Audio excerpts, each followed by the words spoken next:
Gen Zs में इन्होंने पोल किया था और उनको लगता है कब लास्ट ईयर जेंजी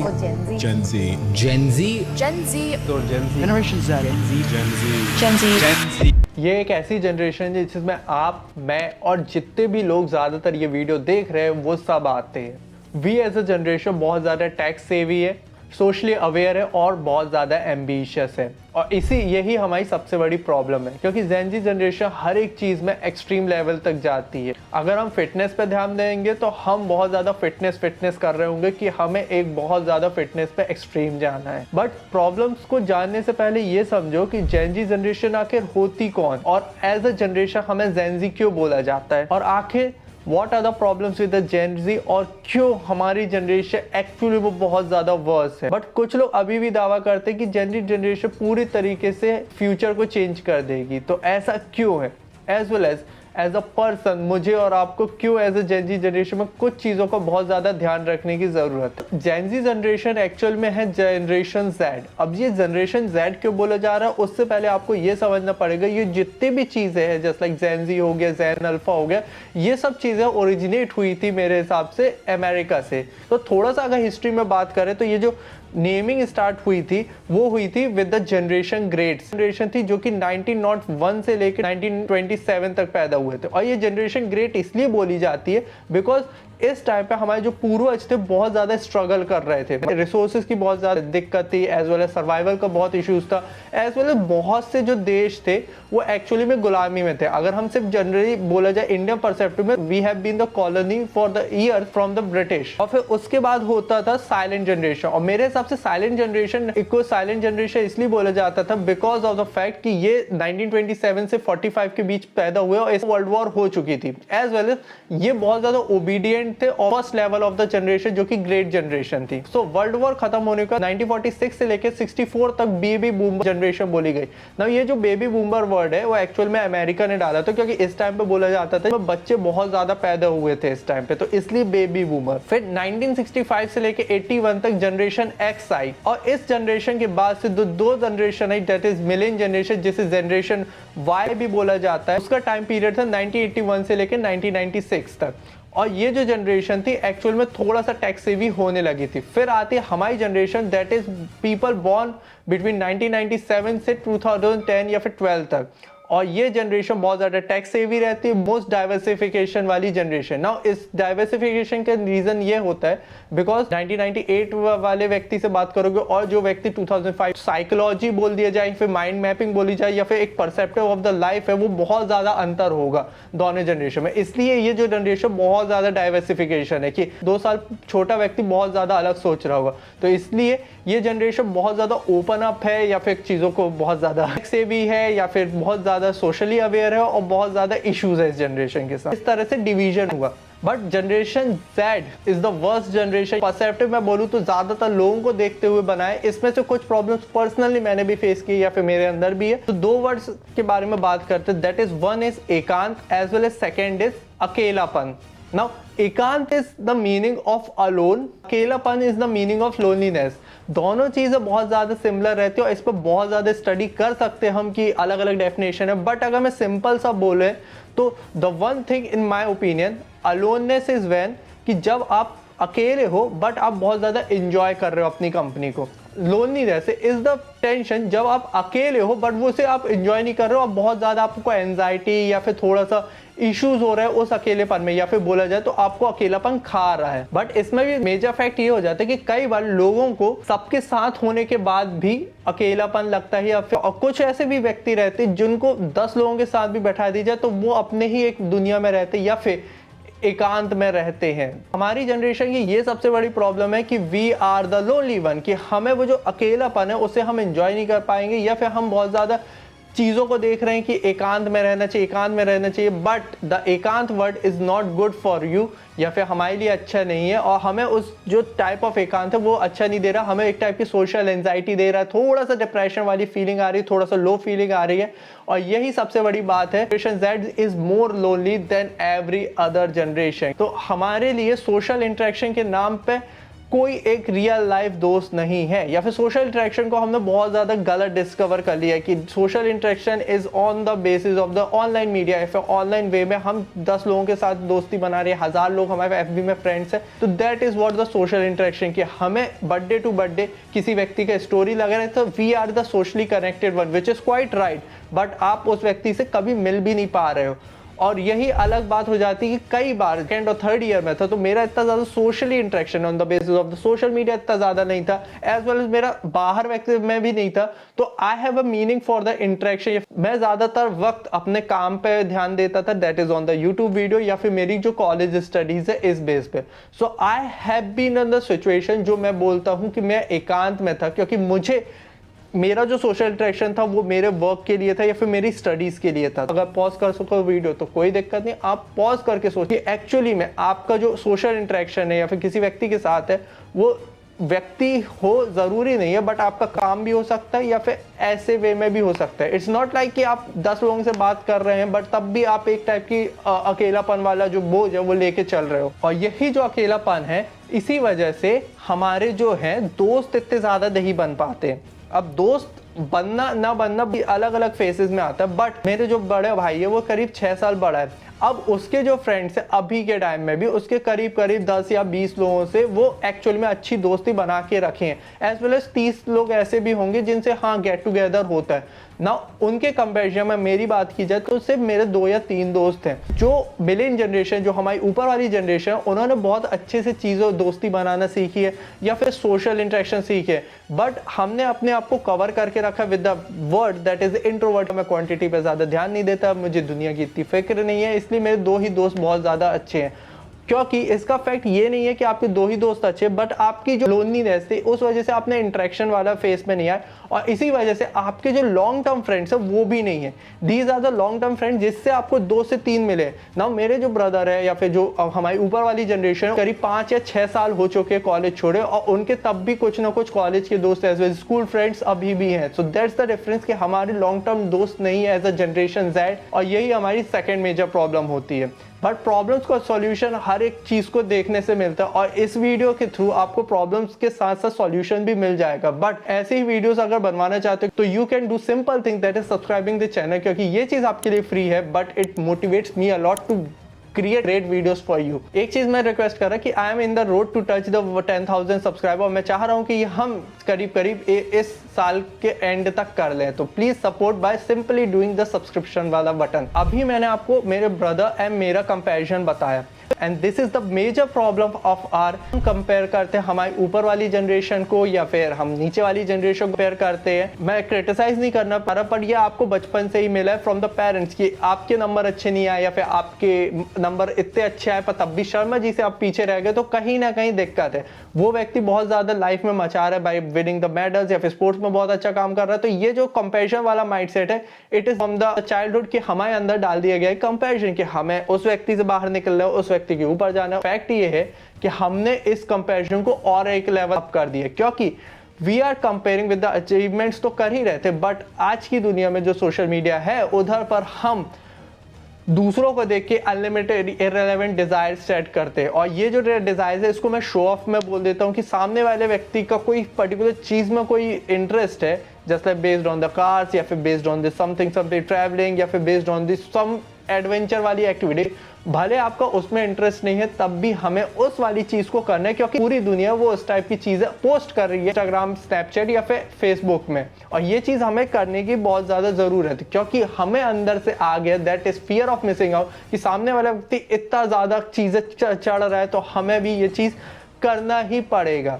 बट हो सकता है आपका कैरेक्टर ऐसा हो कि you are being the most spiritual, जो कि आपको अपने नेशन से बहुत ज़्यादा प्यार है ना। नेशन से प्यार होने का मतलब ये नहीं होता कि आप बाहर नहीं जाओ, बट आपको दुनिया भर की चीज़ें से इतना ज़्यादा फर्क नहीं पड़ता। बट जब हम फोमोस की बात कर रहे थे तो फोमो में एक और चीज़ आती है, that is the compulsory relationship. ऐसा है कि कॉलेज टाइम में ये वाला जो कल्चर है, द हुकअप कल्चर, बहुत ज़्यादा बढ़ चुका है। एज वेल एज इस जनरेशन की सबसे बड़ी दिक्कत यही है कि सामने वाला व्यक्ति अगर सिंगल है तो we are doubted ability of communication skill, कि वो व्यक्ति कभी भी लड़की से बात नहीं कर सकता या वो लड़की कभी लड़के से बात नहीं कर सकते। इस जनरेशन में अगर आप सिंगल हो तो बहुत बड़ा गुनाह की तरह ट्रीट किया जाता आता है, आपको एज अ कंपलसरी रिलेशनशिप में होना ही पड़ेगा। और ये जो कंपलसरी रिलेशन है उसको बाउंड सेट किया गया विद द अदर पीपल, जो कि सब लोग रिलेशनशिप में, तो कहीं ना कहीं आपके अंदर फोमो आता है कि यार मुझे भी एज अ रिलेशनशिप में होना चाहिए, या फिर कोई अपोजिट जेंडर के साथ मेरी बातचीत होनी चाहिए, विच इज अगेन अब फोमो और द कंपैरिजन की वजह से ही आ रहा है। और ये चीज इसलिए भी होती है आपके साथ क्योंकि आपके सभी की जनरेशन है वो ये चीज बोलती है कि आपको हर एक चीज ट्राई करना चाहिए, even in the relationship, even in the bad activities या फिर अदर थिंग, कि हर व्यक्ति यही बोलता है यार एक ही लाइफ जिंदगी ना मिलेगी दोबारा का एक डायलॉग बोला जाएगा कि यार एक ही जिंदगी है और हमें हर एक चीज ट्राई कर लो तभी तो हमें पता चलेगा कि ये सही है या गलत। और ये सही या गलत में सब चीज़ें आ जाती है based on the consumption of the alcohol, cigarettes और अदर थिंग। और यही जनरेशन जो बहुत ज़्यादा थोड़ी सी एज के पहले ही बड़ी हो चुकी थी और other activities the based on the bad activities में बहुत ज़्यादा इंडल्ज भी है। Now I have a simple suggestion, क्योंकि ये चीज़ आप लोगों ने खुद बनाया है और इन सब चीज़ों से मैं दूर हूँ, इसलिए मैं कह सकता हूँ हर एक चीज़ ट्राई करनी है। सो व्हाई डोंट, ये चीज़ बहुत ही ब्रूटल बोल दूंगा कि why don't you try something chemicals intake, कि केमिकल्स इनटेक करो और देखो कि एक्चुअली में बॉडी क्या होता है। और ये चीज़ बिल्कुल मत करना, बट एवरी सिंगल थिंग अगर आपको पता है कि वो चीज़ गलत है, आपको थ्योरीज में पढ़ाया गया, आपको एक्सपीरियंस बताते, तो व्हाई यू ट्राई। जब आपको पता है कि अल्कोहल बेकार चीज़ है, आपको पता है सिगरेट जैसी चीज़ें बेकार है, this is the bullshit thing जो कि सब लोग बोलते हैं कि हर चीज़ ट्राई करो, हर चीज़ ट्राई करो। अच्छी चीज़ ट्राई करो कि ये चीज़ वर्क करेगी, बट आपको पता है ये चीज़ की खराब है, तो why you waste time on this other activities कि आप 1-2 साल क्यों अपने जिंदगी के तबाह करना चाह रहे हो। टाइम तो एक अलग बहाना है, बट ये सब चीज़ें पता है क्यों होती है? ये होती है बिकॉज ऑफ द कूलनेस, कि आपको अपना जो परसेप्टिव बायसनेस है वो आप छुपाते हो ना। बायसनेस ने मतलब आपको पता है कि ये सब चीज़ें बेकार है और it's not good for you, but तब भी ये जो इस ग्रुप में आपको सेटल आउट होना है या फिर जाना है, तो आपको ये जो बायसनेस है आपके बीच का वो गलत होना पड़ेगा। Now I have the seen in some of the people जो कि बहुत ज़्यादा स्पिरिचुअल रहते हैं, उनकी फैमिली बहुत ज़्यादा स्पिरिचुअल है, बट इस ग्रुप में जो कि बहुत ज़्यादा इतना ज़्यादा स्पिरिचुअलिटी बहुत ज़्यादा कनेक्टेड नहीं है या फिर रिलीजन के बेसिस पे बहुत ज़्यादा मानते नहीं है, इस ग्रुप में इंडल्ज होने के लिए दीज पीपल जो है अपना बायसनेस फ्रॉम द स्पिरिचुअलिटी बहुत ज़्यादा कम करते हैं। रेड के फाउंडर ने एक बार ये कह दिया था, What I am most surprised about though is a lot of young people in India are worried about the reputation when they have none. और ये वाला जो डायलॉग बहुत ज़्यादा स्टक हो गया था और इस वजह से मैंने कभी बहुत ज़्यादा टाइम अपनी बायसनेस दिखाई है। अगर मैं बोलूँ तो मुझे बहुत ज़्यादा बायसनेस है with the my religion, with the Hindutva, with the Hinduism, as well as I respect all the religion as well. हाँ, मुझे श्री कृष्ण हो गए, महादेव हो गए, इन सब से बहुत ज़्यादा लगाव है या फिर प्रेम है। जो मेरी बायसनेस है वो आपको हर एक वीडियो में दिखती होगी, क्योंकि मैं एंड में हमेशा बोलता हूँ हरे कृष्ण। और ये वाली बात से मैं बहुत ज़्यादा प्राउड हूँ कि मैं अब थोड़ा सा अपनी जो बायसनेस, अगर मुझे कोई चीज़ लग रही है, सामने वाला अगर ऑफेंड हो रहा है मेरी बातों से, सो आई ट्राई कि वो ना हो, बट आई डोंट से कि मैं बायस नहीं हूँ, मैं चीज़ों पे बायस नहीं रहता, मैं अपनी बायसनेस शो करता हूँ। बट मैं ये ट्राई करता हूँ कि सामने वाले व्यक्ति के लिए मैं हेटफुल स्पीच नहीं दूँ। It's like right to speak हमारा अधिकार है, but right to hate speech अपना अधिकार नहीं है। इस जनरेशन को बहुत ज़्यादा लोग प्रेज भी करते हैं, और प्रेज क्यों ना करें, क्योंकि इस जनरेशन में ऐसे पॉइंट्स है या फिर ऐसे पॉजिटिविटी चीज़ें हैं जो कि एनी अदर जनरेशन में भी नहीं है। इस जनरेशन की सबसे खासियत बात यह है कि इनको अलग अलग चीज़ें ट्राई करना, और अलग अलग चीज़ें ट्राई करने के लिए ऑल इन भी जाने को तैयार हैं कि इन्हें अगर कोई चीज़ सीखनी है या फिर कोई करना है तो they have the baddest learning attitude, कि अगर उनकी फील्ड से रिलेटेड भी कोई चीज़ नहीं होगी तब भी वो पढ़ रहे होंगे। मेरा दोस्त था, दैट इज़ हर्ष। तो हर्ष एक ऐसा व्यक्ति था जिसने इलेक्ट्रिकल इंजीनियरिंग से अपनी इंजीनियरिंग पूरी की। He was the first second year में वो कोडिंग पे बहुत ज़्यादा इंडल्ज था, इवन कोडिंग पे बहुत ज़्यादा उसने चीज़ें करी है। थर्ड एंड फाइनल ईयर में उसने पूरे यूपीएससी का सिलेबस या फिर जो यूपीएससी के सब्जेक्ट्स है उसको पढ़ मारा था, और आज भी उस ज्योग्राफी हो गया, हिस्ट्री हो गया, बहुत ज़्यादा कमाल की चीज़ है। उसके बाद उसे न्यूमरोलॉजी, फिलॉसफी में इंटरेस्ट था, उसने वो सब चीज़ें कर चुका ना। एक व्यक्ति इतनी सारी चीज़ें पढ़ रहा है, यही बात है कि वी एज अ जनरेशन बहुत ज़्यादा एक एम्बिशियस है, जो उन्हें कोई चीज़ चाहिए तो वो उन सब चीज़ों को सीखने के लिए बहुत ज़्यादा तत्पर रहते हैं। कि वीडियो क्रिएशन करना, तो मैंने एडिटिंग हो गया, कम्युनिकेशन स्किल हो गया, ड्राफ्टिंग ऑफ द एसईओ हो गया, थंबनेल डिज़ाइनिंग हो गया, एंड एसेक्ट्रा थिंग्स सीखी है, इवन द कम्युनिकेशन इंटरेक्ट करने की चीज़ें या फिर सोशल नेगोशिएशन, ये सब चीज़ें सीखी है। और यही बात है कि we have the baddest learning attitude, कि we as a generation don't really care of the society कि सोसाइटी क्या बोल रही है, और वी एज अ जनरेशन इतना ज़्यादा केयर नहीं करते। वी एज अ जनरेशन जो व्यक्ति हमारे लिए बहुत ज़्यादा इंपॉर्टेंट है, क्योंकि हमारे 2 या 3 दोस्त रहते तो वो हमारे लिए बहुत ज़्यादा प्रायोरिटी हो जाते हैं, हमारे 2 या 3 फैमिली मेम्बर्स रहते वो हमारे लिए बहुत ज़्यादा प्रायोरिटी हो जाते हैं। इस जनरेशन में आप देखोगे, मेरे को ये चीज़ नहीं बोलनी चाहिए, जो भी एज अ सुसाइड रेट होते हैं, सुसाइड किए हैं, वो व्यक्ति कभी भी अपने सुसाइड रेट में ये नहीं लिखते हैं इस जनरेशन के सोसाइटी की नज़रों पे खड़ा नहीं होता है या फिर ऐसा नहीं है। उनका सिंपल सा सेंटेंस यही रहता है, मम्मा पापा मैं आपकी उम्मीदों पे खड़ा नहीं उतरा, मैं बहुत ज़्यादा डिसअपॉइंट किया आप दोनों को। एवरी सिंगल लाइन में यही होता है कि मुझे किसी से फ़र्क नहीं पड़ता, बस आप दोनों से फ़र्क पड़ा, that is mom and dad, और मैं ये चीज़ कर रहा हूँ बिकॉज मुझे लगता है कि मैं आपकी नज़रों में हार चुका हूँ। उन्हें सोसाइटी से लेना देना नहीं। वी एज अ जनरेशन के अंदर एक बहुत अच्छी चीज़ है, that is the acceptance to change. अपनी पुरानी जनरेशन बेबी बूमर हो गई या फिर 1980s टाइम हो गई या फिर पेरेंट्स के हम एक परसेप्टिव और आइडियोलॉजी अगर किसी के अंदर बैठ गई है, उसको चेंज करना बहुत ज़्यादा मुश्किल है। और as a generation we really don't care कि हम किसी की आइडियोलॉजी चेंज करें अगर वो हमारा अपना नहीं लगता हमें।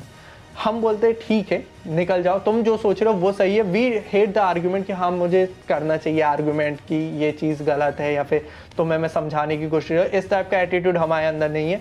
हम लोग चाहते हैं कि ठीक है तुम जो सोच रहे हो वो ठीक है, बट अगर एज अ लव्ड वंस अगर आप गलत सोचे तो हम आपको चेंज करें। और यही बात है कि हमें कोई बोलता है कि अगर कोई चीज़ आइडियोलॉजिकल चेंज की बात हो जाती है कि पर्टिकुलर थिंग में कोई चीज़ हम पहले से सोचते आते कि ये सही है, बट अगर बाद में प्रूव हो जाती तो वी एक्सेप्ट द चेंज कि हाँ ठीक है वी वर रॉन्ग और हम चेंज करना चाहते हैं। और कई केसेस में आपकी जो जनरेशन, आप अपने दोस्तों से भी देखोगे तो बेसिकली अगर पॉलिटिक्स बस में बात करें तो there is the 2 wings, that is the Congress wing as well as the BJP wing.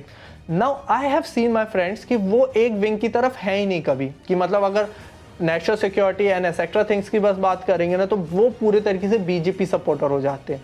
But अगर थोड़ा सा इंटरनल मैटर्स में आएंगे या फिर अनएम्प्लॉयमेंट या फिर एक्सेट्रा थिंग्स में आएंगे, वो बहुत ज़्यादा क्रिटिसाइज करते हैं इस गवर्नमेंट को, एक टाइप के एक आइडियोलॉजी को पूरे तरीके से सपोर्ट नहीं करते। अगर वो प्रूव होते रॉन्ग तो वो एक्सेप्ट करते अपने उस चेंज को और वो बोलते हैं कि हाँ चीज़ ये चीज़ गलत है। And that's really I like about this generation as well as me. अगर इस जनरेशन के पॉजिटिव एंड नेगेटिव पॉइंट को देखने के बाद अगर कोई कंक्लूजन निकालने की we need to change something about us, तो वो मेरे हिसाब से होता है कि इस जनरेशन में इतनी सारी चीज़ें टैकी बूम है, एक्सेट्रा थिंग है, हमारे अंदर है पेशेंस की बहुत ज़्यादा कमी।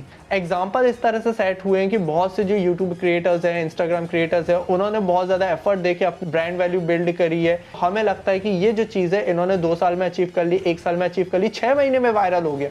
और यही बात हो जाती है कि जो हमारे अंदर का जो पेशेंस लेवल है वो बहुत ज़्यादा वीक हो चुका है। So we need to practice the patience कि हाँ हम संयम रखेंगे और चीज़ों को देखेंगे कि हाँ ये चीज़ आएगी, ये हमारे लिए अभी नहीं आ पा रही है बट बाद में आएगी। I have really love the coat that एक एटीट्यूड जो हमारे लिए बहुत ज़्यादा दिक्कत भी देता है, जैसे हमने बात किया बैडेस्ट लर्निंग एटीट्यूड, तो हम चीज़ों को बहुत ज़्यादा सीखने के लिए उतावले रहते हैं कि आई विल बी, हम ज़्यादा से ज़्यादा चीज़ों को सीखना चाहते हैं। और यही हमारी सबसे बड़ी दिक्कत हो जाती है कि कई बार चीज़ों को ओवर हम कर देते हैं, कि ओवर इन्फॉर्मेशन हम अपने अंदर लेने लगते हैं कि अगर पर्टिकुलर थिंग है तो हम उस पर बहुत ज़्यादा कंजप्शन ले रहे हैं। कि एक सेल्फ ग्रोथ बुक्स है तो बहुत ज़्यादा सेल्फ ग्रोथ बुक्स पढ़ रहे होंगे, डिफरेंट चीज़ों को सिखाने के लिए अलग अलग पढ़ रहे होंगे ना। जितनी भी बुक्स है, जितनी भी लेक्चर्स है, जितना भी वीडियोस है, वो एक टाइप की फिलॉसफी पे ही बेस्ड है कि लोगों ने अपना ओपिनियन दिया है कहीं ना कहीं, दैट इज़ द बायसनेस दिया और उसी बेस पे चल रहा है। जस्ट लाइक अगर मैं बात करूँ एटॉमिक हैबिट्स हो गई या फिर how to win friends and influence people या फिर खुश रहने वाली जितनी भी बुक्स है, उसको पूरी तरीके से अपोजिट जाती the subtle art of not giving dash. और यही बात होती है कि सब अपने अपने ओपिनियन से, तो कई बार ऐसा होता है कि आप जो बुक पढ़ रहे हो उससे अलग कोई और सी बुक मिल रही होगी, तो ओवर इन्फॉर्मेशन लेना भी हमारे लिए हानिकारक हो जाता है क्योंकि हम अप्लाई नहीं कर पाते उस वे में, हम सीखने पे ज़्यादा हो जाते, तो प्रैक्टिस एंड एक्सेट्रा थिंग हम करते ही। एक चीज़ मैं बोल रहा कि ये जो चीज़ें मैं एज अ 23 ईयर गाय बात की जो कि खुद एक जेनजी जनरेशन है, बट अगर आप 14 से 22 एज के बिटवीन हो तो I have a video suggestion जहाँ पर एज अ 23 ईयर गाय मैं आपको कुछ एडवाइस देना चाह रहा हूँ, या फिर बहुत ज़्यादा ब्रूटल एडवाइस है जो कि मैंने अपने पास में सीखी है। So watch this video till the very end, I will see you in the next video. Till then see you, have a good day. Hare Krishna.